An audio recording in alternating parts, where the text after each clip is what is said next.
घरे यही सबू जिनिस थिले कटिब राशन कार्ड सरकार नुआ गाइडलाइन थरे चेक कर नियंतु किंतु ता पूर्व जदि आपण माने एजाए आम चैनल को सब्सक्राइब करना ताहले एबे सब्सक्राइब करी पाखर थिबा बेल आइकन दबाई ऑल उपरे क्लिक कर दियंतु। आज मध्य आम देश रे एपरी अनेक लाभदायक एवं कल्याणकारी योजना चली जहाँ माध्यम रे गरीब एवं गरीब वर्ग को लाभ जोगाई दिया जाए। तेबे सही योजना मध्यरु अंतर्दय अन्न योजना अधीन रे देशर बहु संख्यक लोकंकु मागणा राशन जोगाई दिया जाए। एथिपाई सरकारी राशन पाइबा पाई योग्य लोकंक राशन कार्ड तैयारी करा जाए।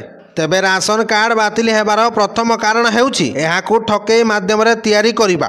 प्रकृतर जदि आपण योग्य नुहंती आपण भूल उपाय एक राशन कार्ड पाती तेबे आपणक राशन कार्ड बातिल हो जाए। विभाग एपरी लोकों को चिन्हट करी सामानक कार्ड बातिल करुछि। एथि सहित राशन कार्ड बातिल हेबार द्वितीय कारण हेउछि एहार व्यवहार न करिबा। तेबे अनेक लोकों पाखरे राशन कार्ड अछि किंतु सेमाने एहाकु व्यवहार करंती नाही अर्थात सेमाने राशन नियंती नाही एवं एहा मध्य दीर्घ समय धरी एहा करिबा द्वारा आपणक राशन कार्ड बातिल होई पारे कारण एपरी कार्ड गुड़िक निष्क्रिय राशन कार्ड अधीन रे आसी थाए। एथि सहित तृतीय कारण हेउछि जदि कहार घर किंबा फ्लाट 100 गजरू अधिक क्षेत्रफल सहित अछि तेबे सेमानकर राशन कार्ड रखिबार अधिकार नाही। जदिओ एपरी लोक माने राशन कार्ड नैछंती तेबे सेमानकु तुरंत आत्मसमर्पण करिबाकू पड़िबो। Bureau report Odisha news.